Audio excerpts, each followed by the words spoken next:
In this video, we will discuss how to create a HiLeg Delta 3-phase electrical panel in Revit.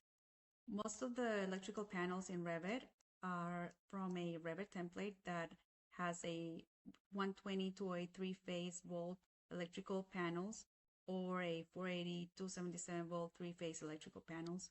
As we all know, Revit does not have a automatic template for a HiLeg Delta 3-phase electrical panel for 240, 120 volts. So in the case that you have one of these panels, I will help you create it in Revit, and I will show you how we can make the connections for the devices. So the first thing we will show you here is the HiLeg Delta system for a 240 volt 3-phase panel. And there's the 3 phases, the A, B, and C. So the phases for the A to the center tap are going to be 120 volts. The same thing for phase C to neutral, it will be 120 volts. So that will be single phase, one pole.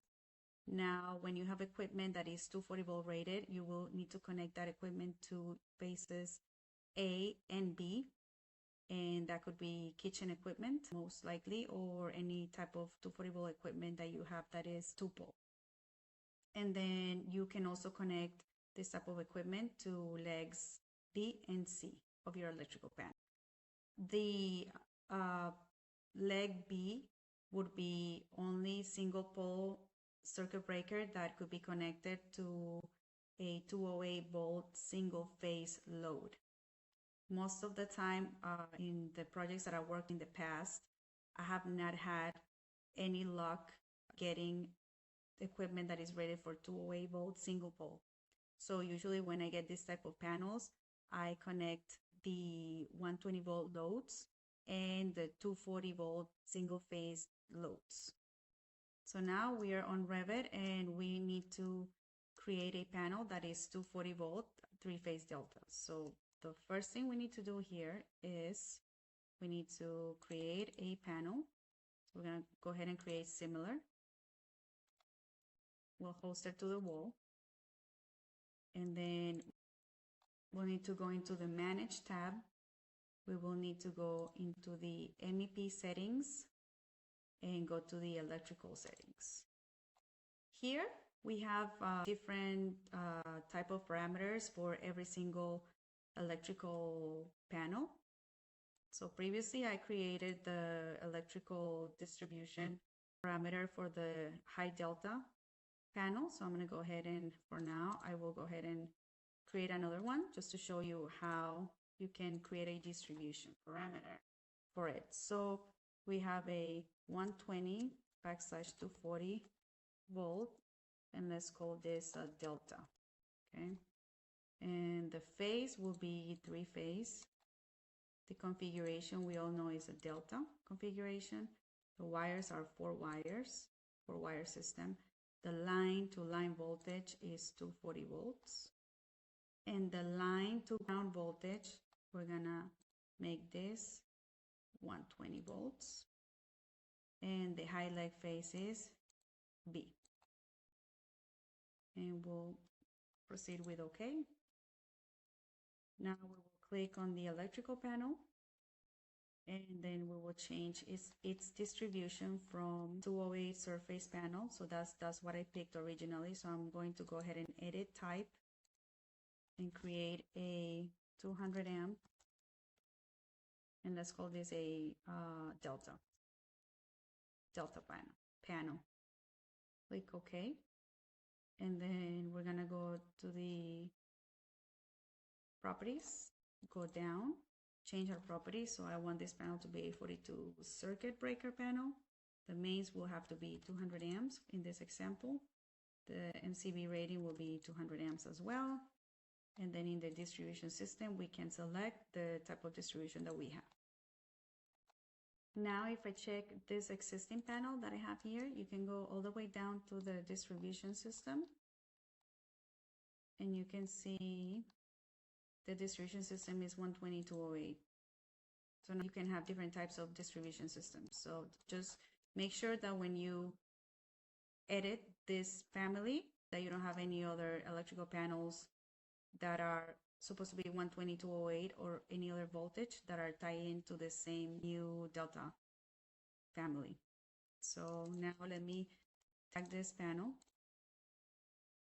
just gonna call it P1.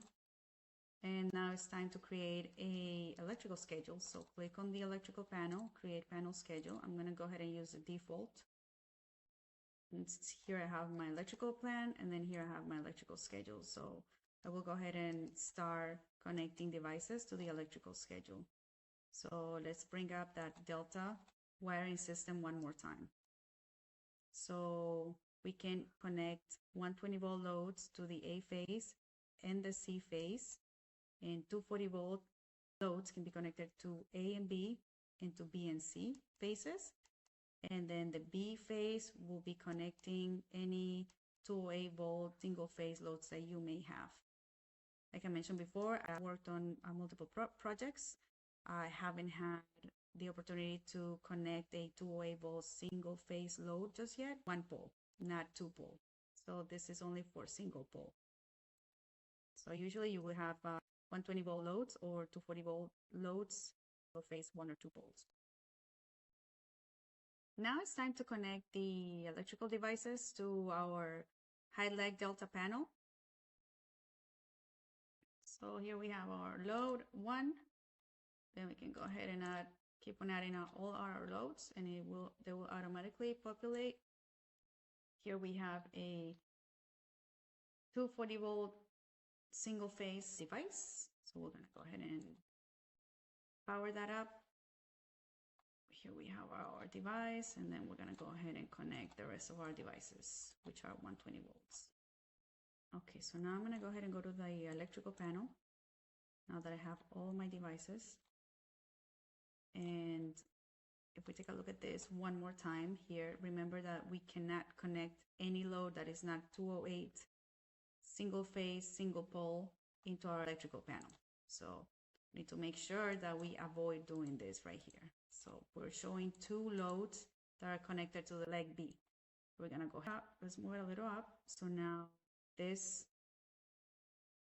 breaker does not have any load, and we'll go ahead and do the same with this load. So go ahead and select this, move to here. So we need to make sure that we do not use this breaker, because that breaker is only for 208 volt single phase one pole loads.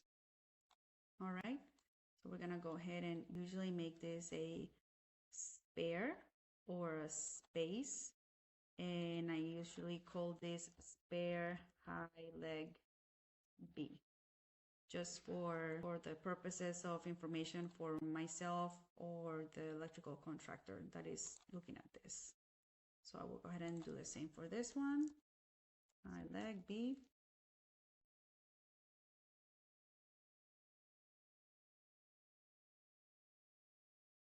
And then you can keep on populating this electrical panel. And that's a really quick way of doing electrical panels for 240 volt, 3-phase, HiLeg Delta in Revit. You can always do this in Excel, but I just find that it's much easier to do this in Revit. Now, the second part of this is you need to make sure and you have your load classification correctly. So you need to make sure that these numbers are calculated effectively based on the loads that you have, the 120 volt, 240 volt pieces, and your demand calculations and your demand factors need to be coordinated appropriately. But I could leave this for another video. Thanks for watching.